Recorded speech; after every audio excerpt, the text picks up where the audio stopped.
This Leo season has been pretty magical, and magical in the sense of we're up leveling when it comes to our self love like never before.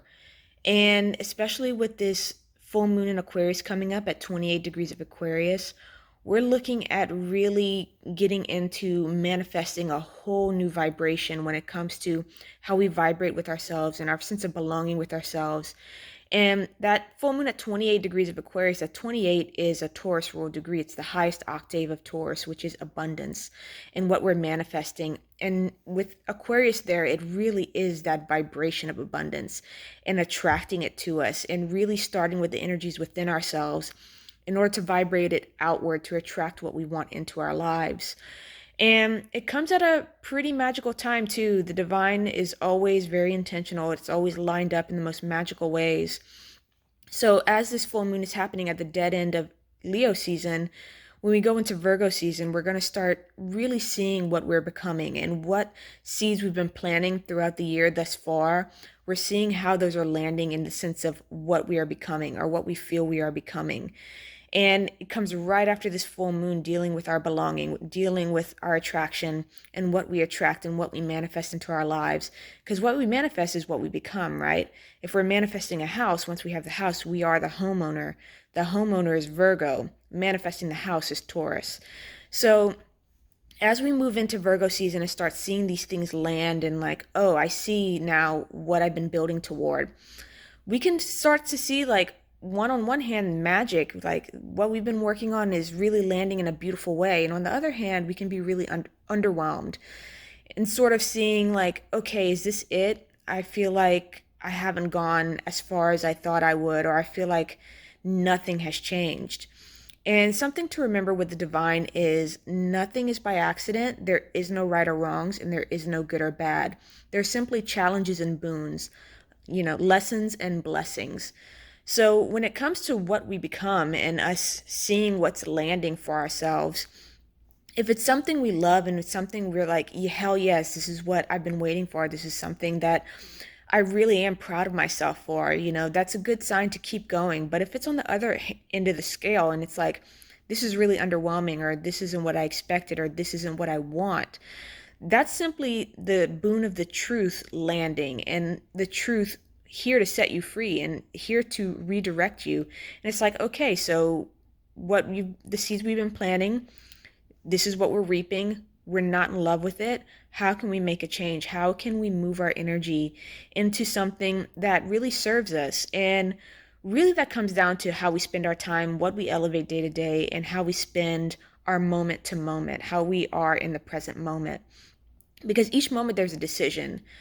And for a very basic example that a lot of people struggle with is picking up the phone or putting it down, opening up a social media app, or saying actually no thanks, and slowing down enough to make those choices, because all our power and all our agency is in the present moment. And if we're trying to change patterns, if we're trying to change how we navigate our day-to-day lives and how that plays into what we're manifesting, what we're attracting, what we're putting our attention and intention on to pull into our material reality, everything, all our power and all our agency is in the present moment.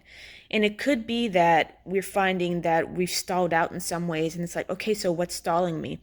What am I choosing and what am I elevating in the present moment that's keeping me from moving forward on the things I want to move forward on? And really, and that's Virgo. Virgo rules reality checks. It's this idea of the reality check is you're doing, you've been putting foot to the pavement, and here's your reward. Here's what you're becoming because you've been planting these seeds. And on the other hand, it's the seeds you've been planting have been lackluster. So the result is lackluster, and how can we make changes?